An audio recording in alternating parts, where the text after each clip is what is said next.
యొక్క అంశములో ఇది డిసెంబర్ మాసము కనుక క్రిస్మస్ సందర్భముగా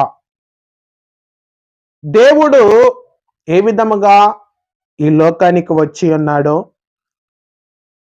దేవుడు ఏ విధముగా పాపుల కొరకు తన మరణాన్ని ఇచ్చి ఉన్నాడో, అట్టి మనము ఈ దినాన చూసుకున్న విధానం ఏంటంటే ప్రిలారా, పరిశుద్ధాత్మ దేవుని ఎదుట యేసు క్రీస్తు పుట్టిన దినాన్ని గురించి మనం మాట్లాడుకుందాం. దేవుని నామానికి మహిమ కలుగును గాక. హల్లెలూయా, హల్లెలూయా.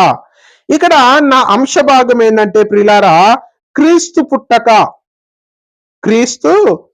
పుట్టక అనే అంశము ద్వారా ఈ దినాన దేవుడు మనతో మాట్లాడబోతున్నాడు. దేవుని నామానికి మహిమ కలుగును గాక. హల్లెలూయా, హల్లెలూయా, హల్లెలూయా. అలాగనే మనం చూస్తున్నట్లయితే మొదటి కొరింథీయులకు రాసిన పత్రిక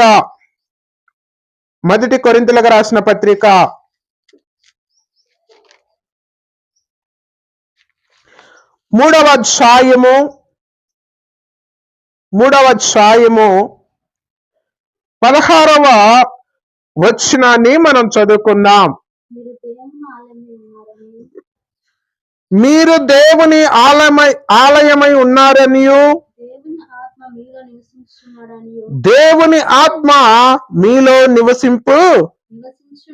నివసించుచున్నాడనియు మీరెరగరా? ఎవడైనను దేవుని ఆలయము పాడు చేసిన ఎడలా దేవుడు వాడిని పాడు చేయును.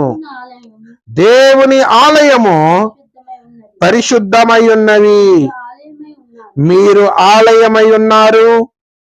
Praise the lord. హల్లెలూయా. ఇక్కడ మనం చూస్తున్నట్లయితే ప్రియమైన దేవుని సంగమా, దేవుని యొక్క వాక్యము ఇక్కడ మనకి సున్నముగా తెలియపరుస్తూ ఉన్నది. ఏమని అంటే, ఇక్కడ క్రీస్తు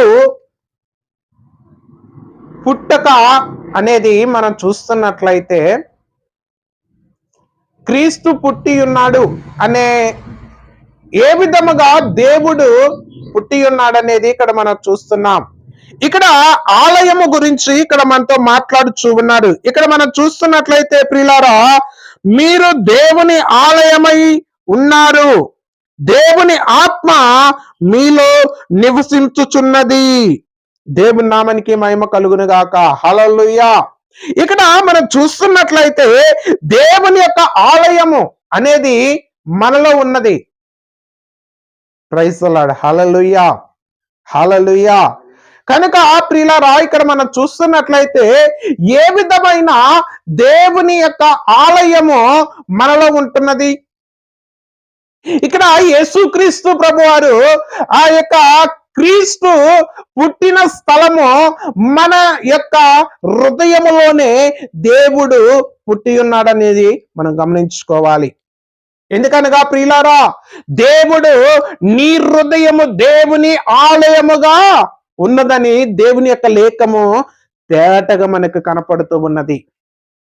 ఇక్కడ ఆలయం అనగా ఏంటంటే ప్రియులారా, ఆలయం అనగా నీ హృదయము దేవుని ఆలయముగా మార్చబోతున్నాడు దేవుడు. దేవుని నామానికి మహిమ కలుగును గాక. హల్లెలూయా, హల్లెలూయా. అందుకంటున్నాడు ఇక్కడ ఏమంటున్నాడంటే, ఎవడైనా దానిని ఆలయమును పాడు చేయున యెడల దేవుడు వాడిని పాడు చేయును అని ఇక్కడ చెప్తూ ఉన్నది. ఒకవేళ పరిశుద్ధాత్మ దేవుని యొక్క ఆలయమును ఎవరైతే పాడు చేయాలన్న ఆలోచన కలిగి ఉన్నారో, ఎవరైతే పరిశుద్ధాత్మ దేవుని యొక్క ఆలయమును ఆ యొక్క పాడు చేయాలన్న ఆలోచన, లేకపోతే ఆ యొక్క మార్పుడు మనము చూస్తున్నట్లయితే వాడినే పాడు చేయనని దేవుని యొక్క వాక్యం సున్నముగా తెలియజేస్తూ ఉన్నది. అంటే నీ యొక్క అనగా నీ దేహంలో ఉన్న దేవుని ఆలయమును పాడు చేయు వాడిని నేను వాణ్ణి పాడు చేయను అంటున్నాడు. దేవుని యొక్క వాక్యమే సెలవిస్తూ ఉన్నది ప్రియులారా. ఎందుకో తెలుసా? ఆయన నీలో నివసింపబోతున్నాడు కనుక. పరిశుద్ధాత్మ దేవుడు నీలో జీవింపబోతున్నాడు గనక, పరిశుద్ధాత్మ దేవుడు నీలో ఆయన జీవించబోతున్నాడు గనక, ఆయన ఆలయముగా మన హృదయాన్ని దేవుడు ఎన్నిక చేసుకున్నాడు. దేవుని నామానికి మహిమ కలుగును గాక. హల్లెలూయా, హల్లెలూయా. అందుకే ప్రియులారా, మనం ఏం చేయాలంటే ఇక్కడ